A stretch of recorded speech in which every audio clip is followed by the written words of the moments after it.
OK. Bon. Bien, je dis bonjour à tout le monde. Merci d'être là. Cette semaine, ça fait plusieurs semaines que je suis préparée pour vous parler ce matin.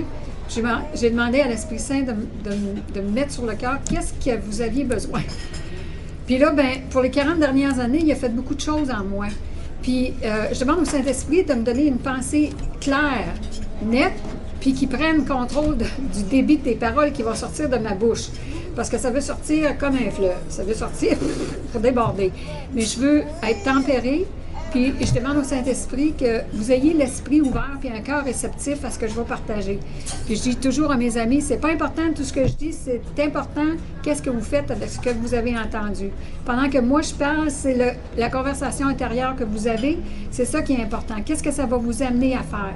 Si, et ma fille m'avait envoyé un chose sur l'Internet il n'y a pas longtemps, ça disait, si tu es content de ta vie, continue. Si tu ne l'es pas, change quelque chose. Nathalie, merci. Ça m'a servi aujourd'hui. Fait que je vous dis la même chose. Si vous êtes content de votre vie, vous continuerez la même chose que vous faites. Mais sinon, faites quelque chose, prenez une décision. Fait que ce matin, je veux vous parler. Moi, je viens d'une famille de 7 enfants. Je suis la 4e. On n'était pas riches chez nous, mais on ne manquait pas de rien. Mais j'étais un enfant facile. J'étais tout bébé, à 9 mois, ma soeur est arrivée. Fait que moi, j'étais un enfant docile puis en santé. C'est ce que ma mère me dit. Moi, je sais pas, j'étais si docile que ça. Probablement que j'avais mes petites crises, là, mais de toute façon. Et puis, à cause de ça, j'ai toujours été assez réservée puis toujours seule. J'ai jamais eu vraiment d'amis. Mon adolescence a été pareil. Mon enfance, mon adolescence, c'était tranquille. J'ai pas eu de crise d'adolescence. Puis à 18 ans, j'ai rencontré mon mari, mon premier mari. Puis on s'est mariés 1 an après. J'étais en amour. On a été 4 ans sans enfants. Donc on a pu profiter de la vie puis être capable de se parler. Puis après, ça c'est dans les années 76, dans les années 70, jusqu'à 79, cette décennie-là, je me suis mariée, on a eu un enfant, Mélanie qui est ici. Puis à l'âge de 2 ans, notre fille, on a eu le pronostic du médecin qui était devenu diabète à l'insuline, dépendance à l'insuline dès l'âge de 2 ans. Puis pour nous, ça a été une grosse brique, mais c'était, pour moi, je me suis pris en main, puis j'ai dit, bon, OK, c'est ça qui nous arrive, on va y faire face. Mais c'était des temps difficiles à l'adaptation, faire face à la maladie, pour moi, ça a été un peu compliqué. Puis mon mari avait un bon salaire, puis ensemble, on a décidé que je resterais à la maison pour prendre soin de Mélanie. Fait que moi, j'étais en charge de prendre soin de la santé, mais lui était le pourvoyeur. Puis la santé, au lieu de nous rapprocher, on était 2 émotifs beaucoup, mais surtout mon mari. Au lieu de nous rapprocher, ça nous a éloignés. Fait que pendant cette période-là, ce qu'on a fait, on a cherché de l'aide. On est allé à Reniement conjugal pour essayer d'avoir un dialogue. On a fait les cursios, on est allé dans la fête de semaine d'approfondissement, l'atelier du conscient positif, tous les livres qui parlaient d'attitude mentale positive, à relations humaines. On a fait ces choses-là, mais ça ne nous a pas plus rapprochés. En 79, j'étais assis dans ma cuisine, puis là, j'étais découragée, puis je pleurais, puis j'ai dit, Seigneur, j'ai dit, mon Dieu, pas Seigneur, parce que dans ce temps-là, je ne l'appelais pas comme ça, mais j'ai dit, mon Dieu, si tu existes, aide-moi parce que j'ai besoin d'aide. Je ne sais pas comment je vais continuer comme c'est là. J'étais triste de la relation qui s'effritait entre mon mari, puis la responsabilité de prendre soin d'un enfant.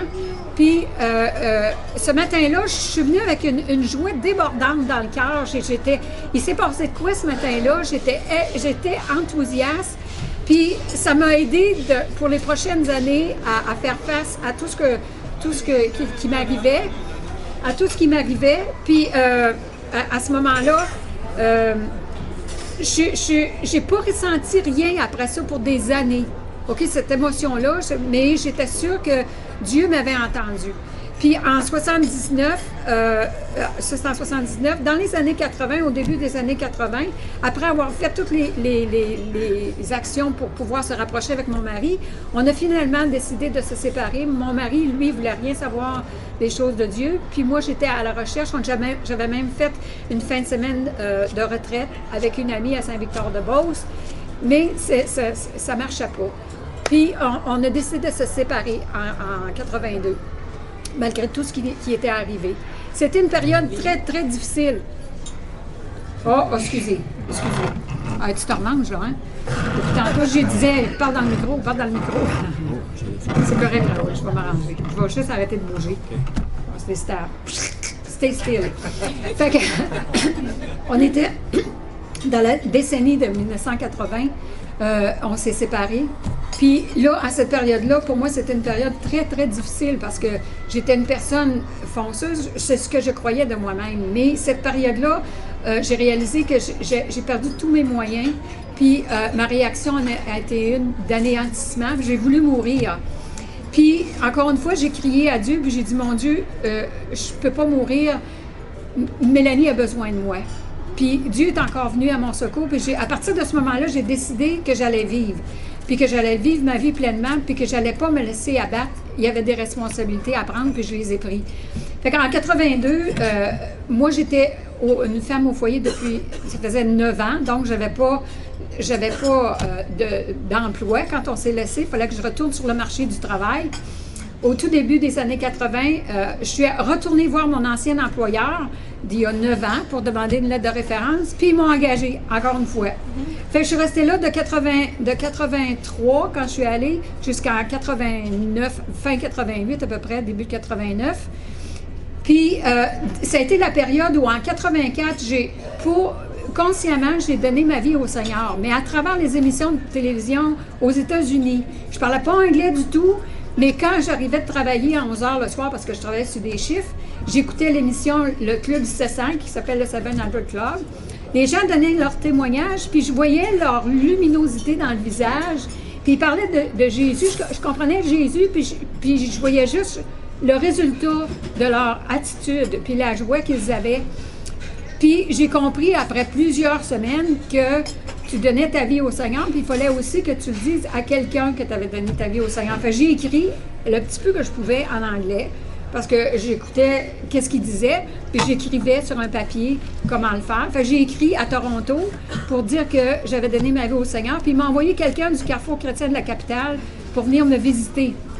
Que c'était vraiment spécial. Je vais vous éviter les détails parce que chaque étape de ma vie que j'ai vécue par la foi, je peux vous en parler pendant longtemps. Mais en tout cas, j'ai donné ma vie au Seigneur. Puis à partir de ce moment-là, ma vie a commencé à se transformer. J'ai tout de suite, quand ils sont venus dans la semaine, le dimanche, j'étais à l'Assemblée du Carrefour chrétien de la capitale. Ils m'ont parlé de l'école chrétienne pour ma fille qui avait 7 ans environ à cette période-là. Je l'ai inscrit à l'école chrétienne parce qu'à l'école, ils parlaient de l'enseignement moral ou l'enseignement religieux. Puis moi, j'ai dit, bon, ben, Seigneur, on part avec toi, autant le faire de la bonne façon. Puis ma fille est allée à l'école chrétienne. Après ça, tous les mercredis, il y avait l'enseignement des études bibliques à l'Assemblée. Comment apprendre à lire la parole, qu'est-ce qui était important, qu'est-ce que ça voulait dire d'être chrétien, ta croissance spirituelle. Donc, j'ai commencé tout de suite, en partant, de m'impliquer à ce niveau-là, puis j'avais soif de Dieu. Je voulais connaître Dieu, je voulais connaître la puissance de Dieu. Puis, en 84, la journée que le pape était à Québec, moi, je me suis fait baptiser dans l'eau, puis j'ai été baptisée du Saint-Esprit. Puis là, j'ai commencé à faire des choses qui étaient différentes. Le pasteur de mon assemblée, Dieu m'a donné des petits contrats parce que j'étais souvent dans des nuits de prière à l'église. J'ai appris que l'intercession. Et puis, ma vie se transformait. Puis là, à un moment donné, le pasteur de l'église, le pasteur Constant Simon, m'a dit est-ce que tu pourrais aller voir une fille mère, elle veut se faire avorter? Bien, j'ai dit, pasteur Constance, moi, j'ai jamais connu ça, j'ai pas été enceinte, puis je sais pas qu'est-ce que tu veux que j'ai dit à cette femme-là, mais j'ai cru que Dieu m'utiliserait, puis qu'il m'envoyait, puis s'il m'envoyait, il m'équipait avec ce qu'il fallait pour lui parler. Fait que je suis allée avec toute la foi que je pouvais, puis en tremblant, en shaking dans mes culottes, parce que j'avais peur, là. Puis je suis allée la voir à la maison où les femmes qui étaient enceintes étaient là. Puis je suis arrivée dans la chambre, ses parents étaient là, son ami, sa famille, ses frères et ses sœurs. J'ai dit, qu'est-ce que je fais ici? Mais je me rappelle pas non plus qu'est-ce que je lui ai dit. Puis je suis partie, mais je lui ai parlé. Puis j'ai prié avec elle. Puis plusieurs mois après, peut-être 6, 8 mois après, j'ai reçu un téléphone le soir. Elle me dit, elle me rappelle son nom, elle dit, t'es venue me visiter quand je voulais me faire avorter. Elle dit, je veux te dire que je me suis pas fait avorter. Puis je te remercie parce que aujourd'hui, je suis retournée avec mon ami, puis ensemble, on élève notre enfant. J'étais vraiment touchée de ce que Dieu avait fait. Une autre fois, avec le même pasteur, elle me dit, bon, ben maintenant, j'aurai un autre contrat pour toi. Elle dit, il y a une femme, elle, c'est son mari qui la bat, puis elle est à la maison des femmes battues. Je dis, mais pasteur Constance, pourquoi tu me demandes ça? J'ai rien vécu de ça, puis je sais pas quoi faire. Encore une fois, j'ai laissé ça comme ça. Elle a donné mon nom à cette femme-là, puis un soir, j'étais après laver mon plancher. Il était 11 h le soir, j'ai reçu un téléphone. Elle me dit, je suis à la maison des femmes battues, puis elle dit, pasteur Constance m'a donné ton nom. Elle dit, est-ce que tu pourrais venir me voir? Fait que moi, je pars comme un soldat avec mon char, puis ma fille était chez son père. Fait que je suis partie aller la voir. Puis, j'ai dit, bon, OK, qu'est-ce que tu veux? J'ai dit, on va aller prendre un café au restaurant. Elle dit, OK, mais elle, son but, c'était juste d'aller sur la rue Saint-Joseph puis aller rencontrer ses chums de filles qui étaient probablement des prostituées à quelque part. J'ai dit, là, il y a un restaurant, puis il y a le club qui est là. Qu'est-ce que tu veux faire? Tu peux venir avec moi, je suis venue te voir, puis je vais te parler. Ou ben non, tu vas avec tes amis. Elle a choisi d'aller avec ses amis. Là, j'ai dit, ben, mon Dieu, qu'est-ce que tu veux faire avec ça? Pourquoi tu me fais sortir à 11 h le soir pour venir voir quelqu'un qui ne veut pas parler? Puis, je suis partie comme ça, mais plusieurs semaines après, elle me rappelait, puis je suis allée la visiter chez elle à Val-Bélair. J'ai prié avec elle, puis elle a donné sa vie au Seigneur. J'ai jamais revu cette femme-là de ma vie. Mais qu'est-ce qui est arrivé d'elle? J'ai aucune idée, mais Dieu a son plan divin pour sa vie. Ça, c'est des petits contrats que Dieu m'avait donnés au tout début. Après ça, j'ai continué de m'instruire au niveau biblique. Puis, à la fin des années 80, ça faisait 8 ans que j'étais séparée. Puis moi, je croyais que mon Dieu allait être assez grand pour me ramener avec mon ex-mari. Puis je priais toujours dans ce sens-là. Puis un matin, parce que mon mari, j'y avais dit que moi, j'aimais le Seigneur, puis il dit, moi, ce village, ça ne m'intéresse pas. Fait que, et puis il savait que moi, je demanderais jamais le divorce. Il dit, moi, je vais le demander, le divorce. Ça restait comme ça. J'ai dit, mon Dieu, c'est pas grave. Même si on est divorcé, on peut se remarier. Fait que ça reste comme ça. Un matin, j'étais assise dans mon salon, puis je vais prendre ma malle, puis c'était les papiers de divorce. Puis ce matin-là, j'étais vraiment, vraiment découragée. Puis j'ai dit, pourquoi, mon Dieu, que tu fais qu'on te divorce après toutes ces années-là? Puis j'ai jamais eu de vision, mais ce matin-là, j'ai eu une vision c'était comme un cadeau. Enveloppé, c'était des mains qui tenaient un cadeau avec un beau chou, un beau papier d'emballage, un beau chou. Puis ça faisait ça comme ça. Les mains se promenaient, puis ça allait vers d'autres mains qui prenaient le cadeau. Mais cette fois-ci, ils déballaient le cadeau. J'ai dit, ben, qu'est-ce que ça veut dire? Qu'est-ce que tu veux me dire par là ce matin? Puis en prenant ça, le Seigneur m'a rappelé, dans sa parole, je lisais souvent la parole, il m'a donné le proverbe 18-22, « Celui qui trouve une femme trouve le bonheur. C'est une grâce qu'il obtient de l'Éternel. » Puis ce que Dieu me disait, c'était, « Je t'ai donné à un homme qui n'a jamais ouvert le cadeau que je lui ai fait. Puis maintenant, je ne veux pas que tu pries pour ton ancien mari, je veux que tu pries pour un homme qui, lui, va déballer le cadeau. » Hey, là, de la tristesse que j'avais, je sautais en exaltation. J'étais tellement excitée. Mais j'ai dit, OK, je vais prier pour un mari. Je vais prier pour un mari. Fait que là, je me suis mis en charge de prier pour un mari. J'ai demandé le mari parfait. Puis je vais vous éviter tous les détails parce que ça, je pourrais passer des heures et des heures à vous raconter comment ça s'est passé. Donc, j'ai prié pour un mari. J'ai obtenu un mari après 5 mois. Mais l'important de cette période-là, c'est que une nuit, je me suis réveillée en sanglots. Puis je l'ai. J'ai dit, qu'est-ce que j'ai pour l'amour? Qu'est-ce que j'ai, là? Qui m'arrive que je l'ai de même.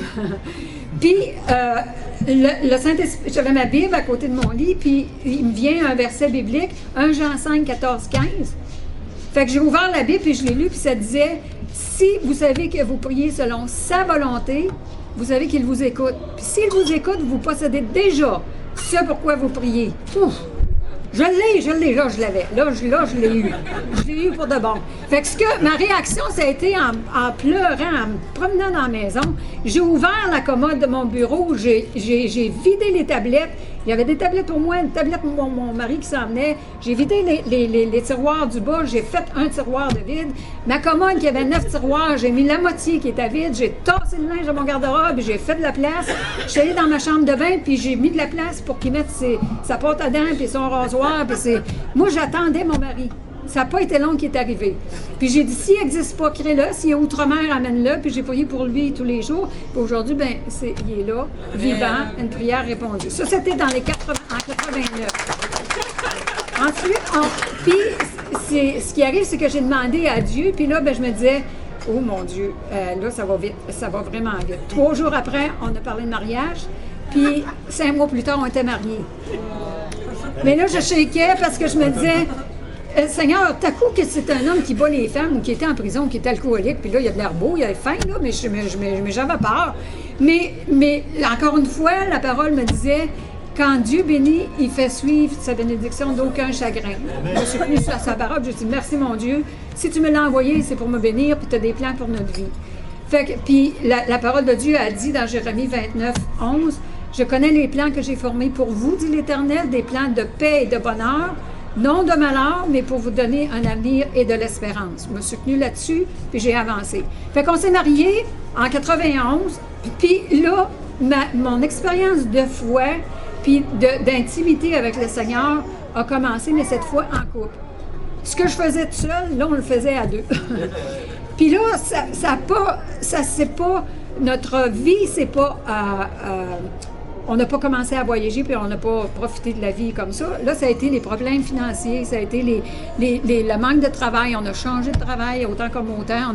On a toujours vécu au salaire minimum, souvent pas de nourriture ou pas. Qu'est-ce qu'on faisait? Raoul, il sortait sa guitare, c'était l'ultime bataille spirituelle.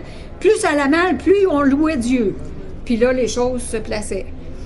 Puis, on avait besoin de changer beaucoup d'appartements, de logements, de jobs, mais toujours, on mettait devant Dieu, qu'est-ce que tu veux faire, Seigneur, où c'est qu'on s'en va? Fait qu'en 91, on s'est mariés, puis au début de 93, on est déménagé au Nouveau-Brunswick. En une semaine, on est déménagé d'une province à l'autre, les mêmes en storage, parce qu'on a cru que Dieu nous envoyait là-bas. On est allé, on a resté 3 ans. Encore une fois, là-bas, c'était pas facile. Le travail, c'était toujours précaire. Mais la première chose qu'on faisait quand on allait à quelque part, c'était on va à l'assemblée à quelque part chrétienne, puis on dit au pasteur qu'on est arrivé puis qu'on a besoin de soutien dans la prière. Fait que c'est ce qu'on faisait. Puis on se faisait des amis, puis on priait pour nos besoins. Puis on croyait que Dieu pourvoyait. Puis Dieu l'a fait. Fait qu'on est resté 3 ans au Nouveau-Brunswick. Là, au Nouveau-Brunswick, ça a été pire que pire. Là, c'était la sécheresse financière au bout. Là, j'ai dit, ça n'est assez. C'est assez. Là, je prends les grands moyens. J'ai décidé de faire un jeûne de 21 jours. Là, j'ai commencé mon jeûne à l'eau seulement, puis chercher la face de Dieu. Je n'ai pas influencé Dieu en jeûnant, mais moi, je m'étais préparée à recevoir ce que Dieu voulait que je fasse. Puis j'ai écrit dans mon cahier à chaque jour les personnes que je rencontrais, qu'est-ce qui se passait, comment ma vie se transformait, puis qu'est-ce que Dieu était en train de faire, qu'est-ce que j'avais à cœur. Puis encore une fois, le Seigneur m'a guidée par son esprit d'aller voir une femme de l'Assemblée anglophone où j'allais, une madame âgée de je ne dirais pas l'âge, mais en tout cas âgée, pour pas offenser personne. Mais la madame, c'était une personne de prière, d'intercession dans l'Église, puis elle restait dans le fin fond d'une campagne, puis je la connaissais pas, la madame, mais j'étais poussée durant mon jeûne d'aller voir cette femme-là. Fait que j'ai dit, Madame Harding, je ne sais pas pourquoi je viens ici, mais c'est le Saint-Esprit qui me dirige. Puis elle, c'était une femme de foi, puis une femme qui croyait que l'Esprit dirigeait sa vie aussi. Elle m'a reçue par la foi. Fait que, elle m'a fait un café, puis on est allé. Puis elle était plus anglophone. Raoul, il parlait pour moi le plus. Mais ce que j'ai vu quand j'ai rentré là, c'était une vieille maison avec une chaise berceuse, un bureau avec sa Bible, ses cahiers, ses crayons, son cahier de notes. Puis, c'était une femme qui prenait note de tout ce qu'elle lisait dans la Bible, puis aussi, elle priait, elle intercédait pour les besoins des gens de sa communauté, de sa famille. Puis, j'ai dit, bon, qu'est-ce que je fais là? Elle dit, ce que je vais te donner, c'est le psaume 91. Fait que j'ai gardé le psaume 91 dans mon cœur, puis je l'ai lu souvent, puis je le lis encore aujourd'hui, puis je suis partie là-dessus. Puis cette année, quand j'ai relu mes notes, mon cahier de notes, puis la période où j'ai eu le jeûne, là, j'ai compris. Le Seigneur me rappelait, il dit, quand je t'ai envoyé là, c'est parce que c'est la même essence que j'ai mis en toi, de l'intercession, je veux que tu intercèdes. Puis qui m'a donné une révélation par son Saint-Esprit, qu'est-ce que c'était que l'intercession? C'était comme des pop-corn qui éclataient. Il m'amenait des gens à l'esprit, des gens que je connais, des gens que je connais pas aussi, des besoins de prière. Ça chauffait dans leur vie, puis ça éclatait à mon esprit. Dieu voulait que je les élève, puis que je prie en esprit, puis que je les relâche, puis que lui, il envoyait ses anges pour faire du ministère auprès d'eux pour répondre aux besoins. J'ai dit, c'est ça l'intercession, c'est ça qu'elle faisait. J'ai dit, là, j'ai compris. Fait que j'ai laissé les choses. Un autre affaire, ça c'était en 90. La période de 90, on a déménagé du Nouveau-Brunswick, puis là, son père est décédé, puis là, on a demandé encore au Seigneur où c'est qu'on va. Il nous a mis à cœur d'aller en Alberta, dans l'Ouest canadien. On est parti pour l'Ouest canadien, on vend encore toutes nos choses. Puis on part par la fouette, juste avec un mois d'argent pour payer le loyer puis ces affaires-là. On n'a pas de job, rien, on ne connaît pas personne. On est parti. Mon mari est parti avant moi, puis il est allé, lui, à Vancouver. Mais à Vancouver, c'est très, très dispendieux. Puis quelqu'un lui a dit, tu serais mieux d'aller en Alberta, c'est un peu moins dispendieux. Fait que moi, j'avais mon billet pour aller à Vancouver. Puis là, il décide qu'il s'en va, lui, en Alberta. Fait qu'il m'appelle, puis il dit là, fait qu'en fin de compte, j'ai fini par arrêter à Calgary puis le rencontrer, puis on est allé en Alberta. On est resté 16 ans. Là, ça a été une période dans les années 90 où, encore une fois, on a changé. Moi, j'ai travaillé au West Edmonton Mall. Pendant un an, on a travaillé tous les deux. Moi, j'ai travaillé pour Addition L. Mon mari travaillait au Fantasyland Hotel. Puis, encore une fois, par la foi, je ne parlais pas anglais. J'apprenais l'anglais avec les sous-titres à la télévision. J'apprenais à dire directement en anglais comment l'exprimer pour ne pas traduire du français en anglais. Fait que j'ai fait ça. On a eu un emploi, puis on a travaillé là pendant un an. On était au West Edmonton Mall. Puis, après ça, là, j'ai cessé. J'ai travaillé à Addition L, mais là, c'était fatigant, puis c'était au salaire minimum. Puis, ça n'avait pas de bon sens, fait que j'ai décidé de changer de job. C'était pas payant. Fait que là, j'ai été travailler pour Future Shop. Là, je connaissais pas le vocabulaire non plus. Il a fallu que j'apprenne le vocabulaire des appareils électroménagers. Puis là, eux autres, ils donnaient salaire et commission, mais ils prenaient toute la commission en baissant le prix. Fait que je disais pas de bon sens, j'arrête ça là. Là, j'étais assis chez moi, puis je cherchais encore un emploi, puis on priait pour ça. Il y a quelqu'un qui nous vient nous visiter de l'église nouvelle où on allait. Puis eux autres, c'était des gens de 60 ans, mais qui avaient adopté des handicapés paralysie cérébrale à 40 ans. Puis que là, ils étaient rendus trop âgés. Ils ont décidé de laisser leur maison aux deux enfants. Puis eux autres s'achetaient un condo. Puis ils avaient pris un autre enfant handicapé avec eux. Donc, il y avait 3 handicapés dans la maison. Puis ils ont dit, « Hey, si tu cherches un emploi, est-ce que tu serais prêt à venir t'occuper de la maison, être en charge de la nourriture, tout ça, puis le ménage, puis t'occuper de... » Mais en plus, là, je connaissais pas le vocabulaire des handicapés. Puis il fallait que je fasse en plus des rapports en anglais. Mais j'ai accepté, puis je n'avais pas les compétences d'infirmière ou de quoi que ce soit, mais les parents, c'est nous autres qui ont l'autorité suprême, c'est nos enfants. Si tu veux y aller, nous autres, on va t'engager. Fait qu'ils m'ont engagé, j'ai commencé à travailler avec les handicapés. Un an après, celui dont j'étais la personne ressource est décédé. Là, tout à coup, j'avais plus de job encore une fois. Puis celui qui était le plus petit, qui était à peu près la grandeur d'un enfant de 2 ans, qui avait eu une épiglotite à 2 ans, puis qui est devenu un légume, qui était là. Ses parents étaient désemparés parce que c'était des Français. Ils ont dit, qu'est-ce qu'on va faire avec Paul? Puis là, je me retrouve avec elle à la table, puis elle me dit, nous autres, mon mari puis moi, puis elle pleurait, on aurait toujours souhaité avoir un couple qui prenne soin de notre enfant. Là, moi, dans ma tête, c'est comme une lumière qui s'allume, puis comme, hey, c'est pour toi ça. Fait que par la foi, j'ai dit, hey, qu'est-ce que tu dis? Peut-être qu'on serait intéressés, mon mari et moi. Fait que elle a toutes fait les démarches avec la compagnie pour les handicapés qui donnait les fonds. Puis, je me suis pas débattue de rien, je savais pas à quoi m'attendre. Puis, après ça, quand ils ont accepté, parce qu'ils avaient fait un mauvais rapport, disant que j'avais pas les compétences, mais elle a dit, inquiète-toi pas de ça, j'ai pas fini avec ça. J'ai finalement eu la position, puis on avait 5 000 $ par mois pour prendre soin de cet enfant-là. J'ai jamais eu ça de ma vie. J'étais au salaire minimum tout le temps. Et moi, là, j'étais riche en éclat à barnouche. Mais j'ai travaillé avec cet enfant-là. Puis l'important, c'est que j'ai encore agi par la foi, puis que Dieu mettait la faveur de Dieu était sur ma vie, puis qu'il mettait en place des gens pour me bénir, puis pour me diriger. On ne vivait pas riche, mais il a toujours prévu. Puis 7 mois plus tard, Paul est mort dans ma cuisine.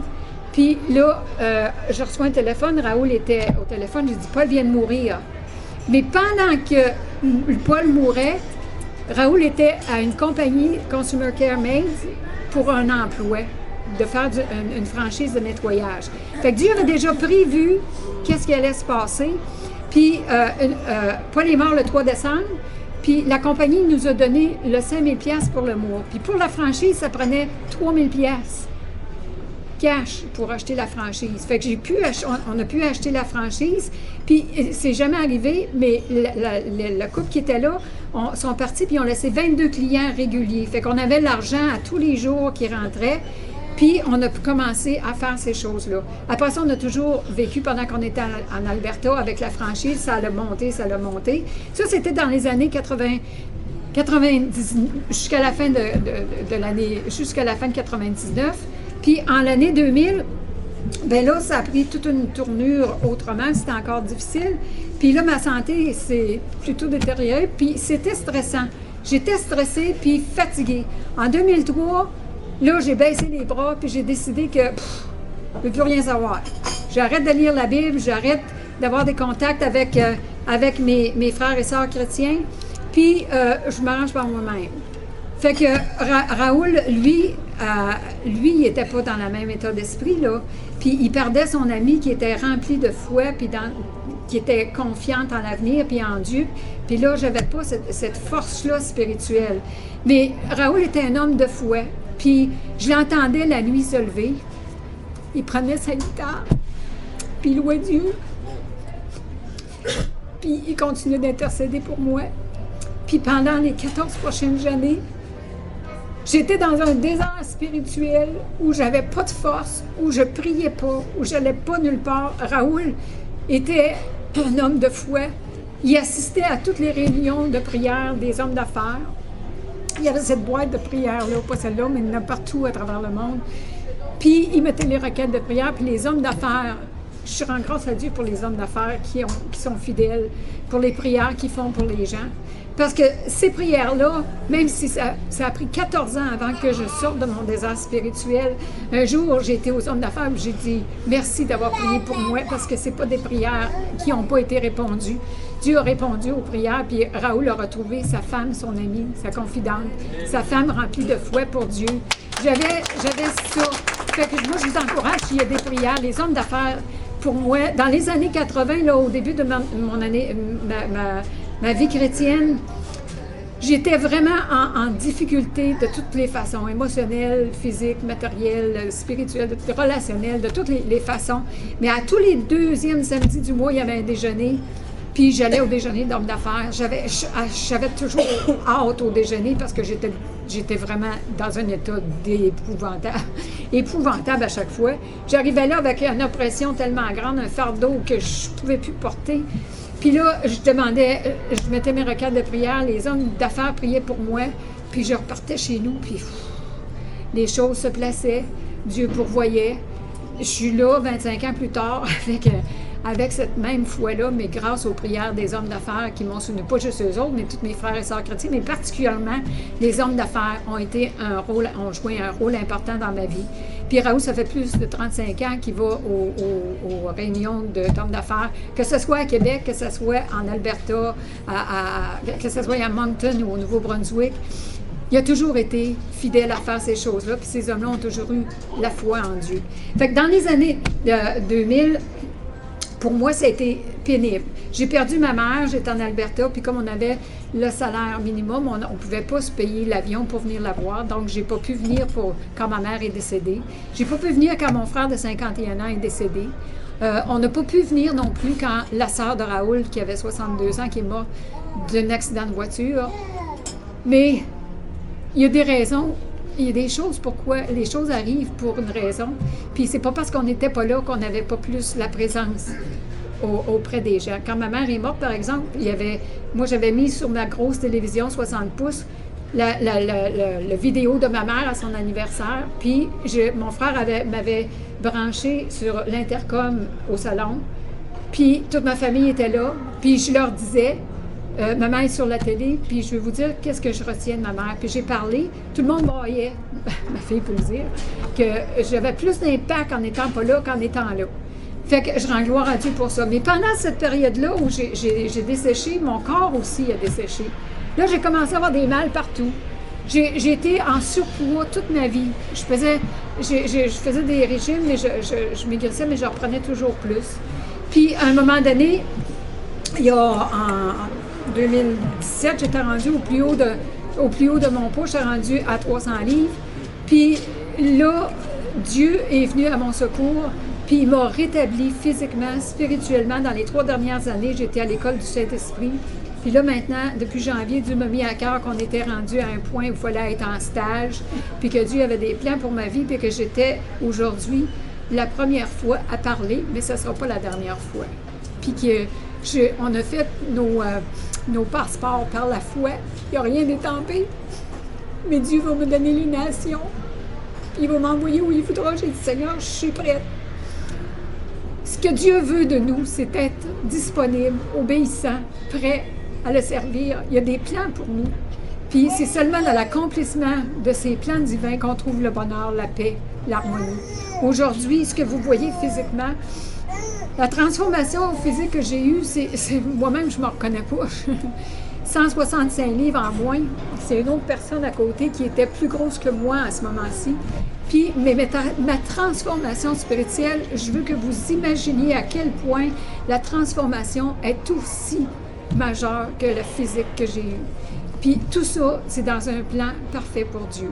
Ce que je vous invite ce matin, pourquoi j'ai parlé de tout ça, c'est que Dieu, j'ai appris à vivre par la foi, à mettre ma confiance en lui. Puis il n'y a rien, il n'y a pas une source plus grande que de savoir que mon Dieu si grand est mon ami, puis qui est là tout le temps pour moi, puis qu'il n'y a pas un problème qui est trop grand pour lui. Il n'y a pas quelque chose de si négligeable qui ne va pas prendre soin de nous.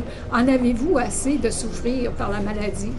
Souffrir des problèmes financiers, des problèmes relationnels, des problèmes où vous êtes sans issue, vous n'avez pas d'issue, où vous êtes impuissant devant ce qui vous arrive, des problèmes où vous avez essayé toutes les façons dans le monde pour avoir des ressources, de l'aide au niveau psychologique, au niveau des spécialistes, puis vous êtes encore aux prises avec des difficultés. Dieu a la réponse. Il y a la réponse aux problèmes d'aujourd'hui. Puis c'est de ça que je veux vous parler. Pas d'une religion, d'un Jésus ami, d'un Jésus pourvoyeur, d'un Jésus guérisseur, d'un Jésus qui est votre avocat, votre défenseur, votre protecteur, votre source de vie. Puis je vous invite ce matin, si vous avez entendu ce que j'ai dit, pas qui m'est arrivé à moi, mais là où vous êtes en ce moment, je vous rappelle ce que j'ai dit au début, si vous êtes content avec votre vie, continuez. Mais si vous n'êtes pas content, faites quelque chose pour changer. Puis je vous invite ce matin à entendre ce que Dieu dit. Dieu a tellement aimé le monde qu'il a donné son Fils unique pour que tout le monde soit sauvé, qu'il ait la vie éternelle, qu'il ne périsse pas. Puis qu'il y a tout le monde, dans Romains 3, 23, il dit que tout le monde est pécheur, tout le monde sont privés de la gloire de Dieu. Que dans Romains 6, 23, le salaire du péché, c'est la mort, mais le don gratuit de Dieu, c'est la vie éternelle en Jésus-Christ. Des gens achètent des billets de spectacle 1 an d'avance. Ils achètent des choses pour faire des croisières, puis à un moment donné, il arrive quelque chose, ils ne peuvent pas y aller, mais toi, je te dis, peu importe l'âge que tu as, est-ce que tu as ton billet pour l'éternité? Es-tu prêt à rencontrer ton Dieu? Si tu sors d'ici ce matin, puis qu'il t'arrive de quoi, es-tu prêt à rencontrer ton Dieu? Tu as le choix. Ou bien tu vas pour l'éternité à la vie éternelle, ou bien tu vas avec le diable. Mais Dieu nous appelle tous à venir à lui. Dans Jean 1,12, il dit que tous ceux qui l'ont reçu, lui ont donné le pouvoir de devenir enfants de Dieu. Fait que je vous demande de fermer vos yeux, de penser à Jésus, qui est votre ami, qui vous appelle, qui vous parle à votre cœur. Si vous avez entendu ce qu'il a dit, répétez la prière après moi. Fermez vos yeux puis pensez à Dieu, pas à moi, pas à ce que j'ai dit, mais pensez à la grandeur, à l'infini amour que Dieu a pour chacun de nous. Je reconnais devant Dieu que je suis pécheur. Je crois que le Seigneur Jésus a été crucifié pour moi et qu'il est ressuscité pour ma justification. Je me repens de mes péchés et je le reçois maintenant et fais profession de foi en lui comme mon Sauveur et Seigneur personnel. Il dit que dans Romains 10 que c'est en croyant dans le cœur puis en confessant de la bouche qu'on parvient au salut. C'est aussi simple que ça, de le recevoir par la foi. Si pour la première fois de votre vie, vous avez entendu la prière et que vous avez fait cette prière-là, levez la main. Je vais me faire un plaisir, moi puis mon mari, de prier avec vous. Si vous avez des besoins de prière, on va prier ensemble pour vos besoins.